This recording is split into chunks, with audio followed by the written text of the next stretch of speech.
great team, championship team. They have a identity in how they play. Good starters, a couple really good bullpen pieces. Aggressive base running team on offense. Do a good job hitting with runners on base, runners in scoring position, and playing with a lot of confidence right now. Get them on, move over kind of team? Yeah, definitely. They do have some good hitters that been in the spot before. They were Super Regional last year and used their experience well. They've a few pieces that have been playing really well lately, and like I said, they have a good identity in how they go about their style. When you're facing a team that old, they're a very old team. Is there how do you sort of track that and adjust to that, or is it just a fact? Yeah, it's just experience. Like I said, certainly not a talking point. I think it's more about how we play, than who we play or the age of the other team. But they've had a good year, and when you have old teams, you have a chance to be pretty good, and they are. Danny was just telling us maybe how those last two games in the regional maybe could benefit you guys, I guess, in terms of just being a good learning lesson for postseason play. Just wondering if you could expand on that and just kind of maybe the lessons you took away from maybe the final couple games of the regional. Yeah, we actually it's a talking point, in our weekly meeting. What did we learn last week that can help us this week? And it's a question for the players and have them share on that. And there was a number of things. And I think my biggest takeaway was the ability of the team to respond in such an appropriate fashion in a high-stakes game on Monday night. Should give them great confidence that they can win any game that they play. Talked last week about the energy of practice. It was different. Today it seemed a lot more business-like. You didn't hear a whole lot. Did you kind of gather that?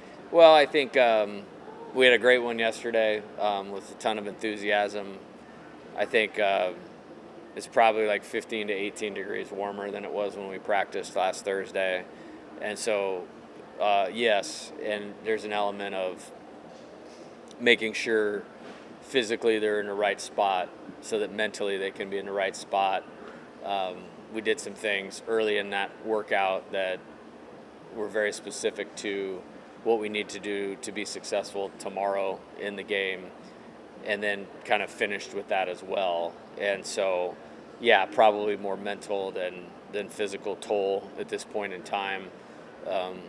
Been very fortunate to use the football recovery place a couple times this week, because like I said, I've said this for several weeks, we've asked a lot out of a few players and just want to make sure we get them to the right spot at 1 o'clock tomorrow. How often have you had a middle infield line Had some good ones. I think they've made a total of 7 errors combined over however many games. That's pretty darn good.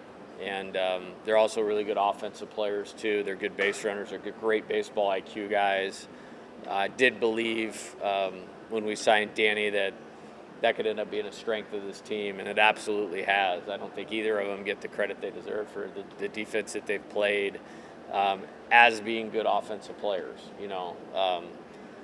College baseball, even on some of the best teams, you look around and sometimes player profiles will lend to one side of the ball as a strength, and both these guys are really complete players and why they've been so valuable for us. How do you prepare the team for the heat and make sure that they're physically fine? Yeah, I think controlling what you could control with rest, workload, hydration, fed them well all week. Just making sure you don't overlook it. I think that would be a mistake. I think we've done a good job of that. I think what's great this time of year is, my focus is 100% on baseball and our program all the time, but you get some of the ancillary people with nothing else going on, we become the focus, and that's been helpful, from an LSU standpoint, as far as, getting our team and our players what we need. You said that you're going to be much pickier in the portal this year on Hunt's show, and I was sort of wondering, how has that helped you prepare for a super regional when you don't have to sort of be as aggressive in the transfer portal or any of that stuff? Well, there's a team and there's a program. My focus right now is on this team and helping this team be successful this weekend. Otherwise, there was no point in bringing them here in the first place. And so that's the priority. With that, we also have a program that we want to have as many bites at the Omaha apple as you possibly can, and so you can't just ignore it. And so I think it's just being good about hiring good assistant coaches that can handle certain things. It's prioritizing my time for windows and pockets that are the most effective as possible. So Tuesday, I think it started, and it was a day right after we'd played that I could devote a little bit more time to that day. And then really Wednesday, outside of a couple phone calls, my focus has been on this and our team and training in West Virginia and, what does Chris Stanfield need to do to play great this weekend.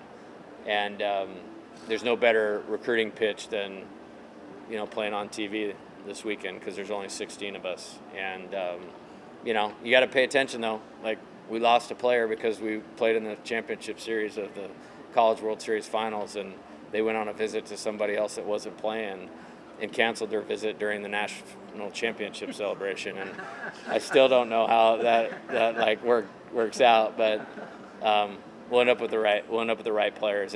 We don't need all the players at LSU. We just need the right players at LSU. Have you had to worry about playing defense? I saw what Cliff Godwin said, is that people are contacting. It's such a free-for-all. I guess you've gotten used to the free-for-all, but is it a distraction? Right now?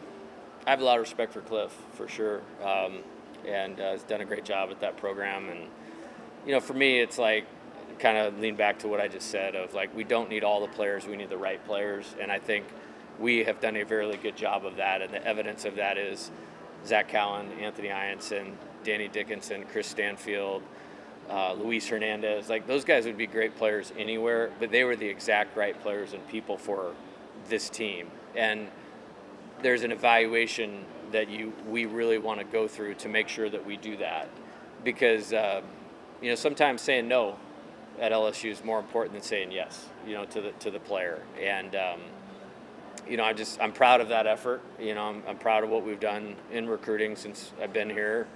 But we have to really be smart about that. And as far as like what everybody else is doing, like I can only coach one program, and I'm accountable for what we do with our program, and I respect everybody in my chair. You know what I mean? And it's our job as the leaders sometimes to stick up for ourselves, and that's how it goes. But I can't monitor what all our competitors are doing on a daily basis and be effective for our team in recruiting and coaching. But I respect Cliff a lot. You just mentioned Anthony and Cade, and obviously they've been so good for you all season. How having two pitchers like that, how does that maybe help this team in a super regional format? Well, I think I heard, Andy Lopez, who I succeeded at Arizona, one of the greatest coaches of all time in college baseball, and he talked a lot about intangibles, but the tangible thing to win in the postseason you need is pitching, and we certainly have that with those two and the rest of the staff. I have great confidence in the staff, and those guys are winners, and it's just as much the type of competitor and person they are, and they just pair that with elite pitching skill, and it gives you a chance to win when they're on the mound, and you have to win this time of year to keep your season going. So it impacts it a lot, and I love those guys and very thankful for them. Jason felt good after his. Yeah, he's good. Feels great. Like I said, we've been able to pour everything into making sure every detail is buttoned up with every player, and obviously getting him recovered was important. But I think, this is a guy that threw 7 innings every week of a high school season for 4 years, and expects to take the ball and go deep into games. And he's done it this year. He did it over a 3-week period and recovered well, and he'll be ready to go. What work are you guys trying to put in with Zach to sort of, getting back to what he was doing in the first half of the season? Well, I think he's had a tremendous season, and I think everything is context. Like, I don't know how many appearances he's had, let's say 18, but if you went like 6 great appearances, 1 bad one, 6 great ones, 1 bad one, 6 great one, you'd land in the exact same spot. So I think maybe hitting on some perspective of that. The other thing, too, is you're talking about a guy that hadn't had much failure in college baseball over a 2-year period. And I think the first thing you do is make sure, he's pitching to the template of who he is and what makes him successful versus trying to do something he's not. And I don't think he's doing that, but like get past that checkpoint and then just give him some visuals of him at his best and then a mental checkpoint of him at his best and put that all together, and then you trust a guy that's really, really good. Do you feel like this stuff is still there? I mean, Yeah, I the do. velocity is up to 93. Yeah, I definitely do. Yeah. And just kind of to build on that, I'm sure there were guys who wish they would have pitched a little bit better on Sunday in that regional. Just the workload that you've seen from those guys this week and getting back on track. Yeah, it's been good. I think starting tomorrow instead of today, very helpful. Obviously not having a midweek game in the postseason. I feel great that Coach Eske and Jamie were able to plug in to those guys individually. We got them on the bullpen, their bullpen on the game mound, and really kind of got some things reset. And I think that's really going to benefit us going into the weekend. How about Steven Thunder's bat a little bit there last week? Did you see any differences in him? Yeah, I thought he took the caliber of at-bats he needed to be the best player that he can be for our team and perform the best himself. And I think it should be a good motivator to stay in that approach, character, and mindset. And we're a different team when he does that.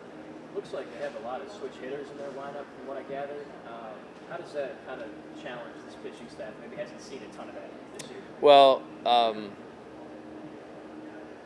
they're very left-right. I don't know that they're necessarily switch. I think you have to throw all of your pitches for strikes. You have to command the ball to all quadrants, up, down, both sides of the plate. And I just think they, meaning West Virginia, do a really good job of knowing what type of hitter they are, and they're very committed to what they're doing, and they're well coached. And, you get, 800 college at-bats under your belt, which several of them have, builds confidence and experience, and we'll have to make pitches to keep them off base and slowed down. I'm pretty sure I know the answer to this question, but I'll ask anyway. Just pitching for this weekend, have you made decisions, and what are they? Yeah, we'll announce later on. What goes into a smooth defense? I think good athletes. I think reps. I think good athletes that take the right reps and build confidence in those reps, and then they do them at a speed of the game that can translate to in-game stuff. It's one of those things, like, I'm not sure a great infielder's ever made. You know what I mean? I think there's a born talent thing, and then there's a, Michael Jordan, at the free throw line, or the catch and shoot jumper element of taking ground balls and playing fast catch and putting a lot of hay in the barn, and then you take talent with the right training, and then you become really, really good. I probably believe that more than I ever have right now. And we have some really good ones, and it's been a lot of fun. And the pride that they have taken in defense, and we've been pretty good in close games, and largely because we haven't beaten ourselves a lot. You said earlier this year when you were recruiting Daniel Dickinson, he was in a barn getting pitches from his mom. He talked a little bit about his mom and Yeah. his relationship with her. What have you seen out of him? And he said he has no father figure. He grew up as an only child with her.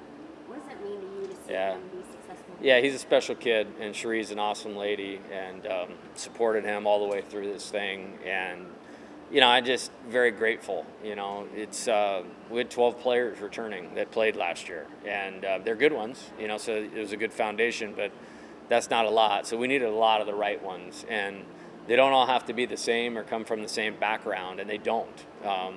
But like I mentioned with Luis is the exact person that needed to squat down behind the plate, handle the pitching staff, hit in the 6, 7, 8 hole, and be a great teammate and make everybody else around him more important than himself. He's done that. Danny has a competitive edge, a drive, a desire to succeed in a way that the guys that were here, they needed that. not to say they're not good at it either, but they needed that. And he's motivated. He's a team player. He's tough. He's focused. And a lot of that comes from his mom. And, I'm super proud of him. And, that's a guy we'll have had for 11 months, but I'll no doubt that'll be a lifetime relationship.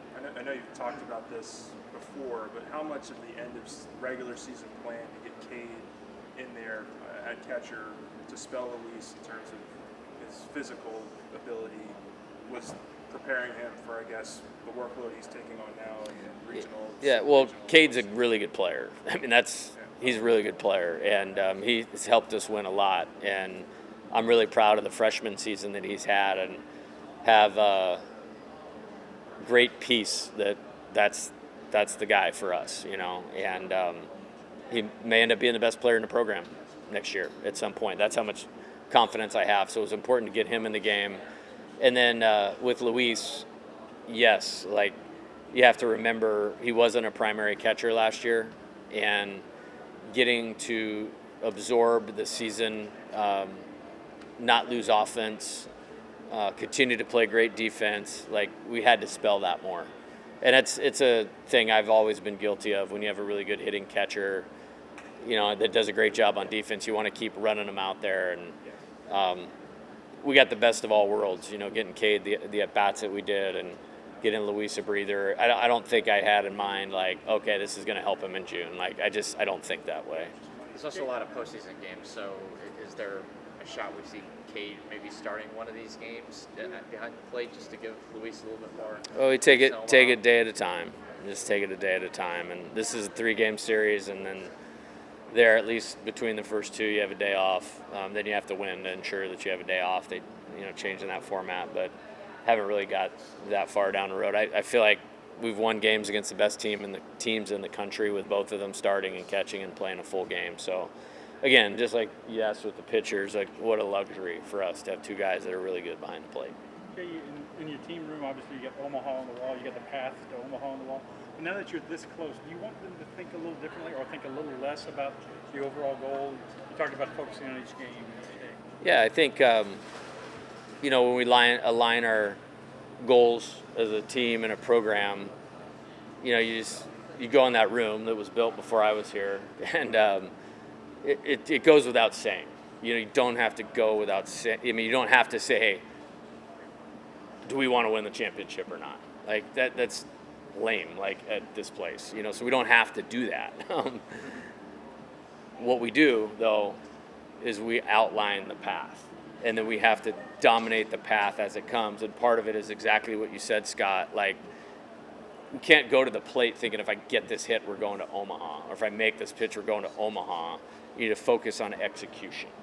And that's why foundationally from day one in June of 2021, when I showed up here, that's what I talked about, is being prepared for these moments by having the mental discipline to focus on the right thing. And if you do that over a long period of time, both in recruiting, developing, executing on the field, then you create these good opportunities. And then you create the ability to execute in those opportunities. And it's super boring, but yes, that's exactly what I'm trying to do, is get them to stay focused on how we do it instead of actually doing it. You gotta really, go ahead. Sorry. Is the success rate as high as it seems like it is when you step over into the on-deck circle, you're talking with guys, other guys at bat, and you're going through whatever, whether it's schematic strategy or feel for the game? Steven said it's more about a feel for the game is the success. It seems like every time you do it, the guys kind of come through. I'm just going to park a chair there then. This until we're done. It's such a pitch-by-pitch game. There's so many that happen during the game. When you're playing good teams, you don't get a ton of chances at times, and so you want to capitalize and really, to double down on what I just said, it's not them coming through, it's how to help them get in position to do what they need to do. And there might be a visual cue, there might be a physical adjustment, there might be a mindset thing for a player, there might be a guy that I just want him to slow down. And, I coached third base for ever. And we would always use all the offensive timeouts, but I really feel like, and this is 1 year at Arizona, and then the time here, move into the dugout, like that was one of the main reasons, to help. I mean, the player executes the plan. It's just to help them execute the plan. You had a really detailed answer as to why you made the moves in the lineup you did for that Monday game, why you did here, there, and why they succeeded. Is there anything you can take out of that for games still to come? I just think it's a good example of the game comes down to execution. And again, like whether it's going to talk to the on-deck circle, writing out a lineup, like I want to do it in a way that gives the players the best chance to be successful. Like that's coaching. But the players' ability to stay focused on the task, trust their training, and deliver a championship caliber at bat or whatever it is, like that's what that's about. I think it's a good learning experience for the team that if you execute your plan, you can be really successful. And there was no motivational speech. There was a path to executing your plan. Like that's what Monday was about, and this weekend is really the same. You often say, my whole life is getting to Omaha. That's my purpose is to get to Omaha. Was it the first time you went to Omaha with Arizona, or you ever gone as a fan? Was Arizona the first No. time? I've been 3 times. Twice with the Cats, 1 with the Tigers. Never there unless we're there. And the first time you went, did you just fall in love with it, like this is where we need to be? What was it about it? I think it was, so that was 2016. That team was picked to finish 10th out of 11 in the Pac-12. I didn't have one player on the roster that had ever been to the NCAA tournament. And so it was more of like, I mean, getting to the NCAA tournament, we were in the airport. We were flying back from Hawaii. And it popped up, and it's like, we did it. Like, these guys are going to the postseason for the first time. So it was like maybe how Little Rock felt, like house money, you know what I mean? And stormed the castle. I was like, where is Lafayette, Louisiana? You know what I mean? Like, and then it's like, wait, we're going back to Tucson. And then like 24 hours later, we're getting back on a plane, and we're going in the opposite direction. And David Pierce was nice, and he let us practice at Tulane. And then we fell into the loser's bracket, played 4 games in 2 days and won. And okay, hey, can we make sure we're playing on Saturday? Because this has been a lot. Wake up the next morning at a hotel in Lafayette. It's like, hey, Friday, 3 o'clock at Starkville. All right, wake these dudes up. Let's get on the bus and let's go to Starkville. And then played 2 one-run games and won. And then, like, finally getting on a plane to actually go back home for a few days, it's like, why can't we do it? And that team just played with so much confidence. And ultimately, there ended up being like 6 or 7 major league players on that team. And you can't go there and you can't win there without major league players. And so it's really about players, but it's awesome. And I want to be there every year because it's awesome, but I want these guys to experience it because they deserve it. Like, regardless of the results of this weekend, these guys deserve that experience. Okay. All right. Thank you, guys. Thanks, Jack. Good luck.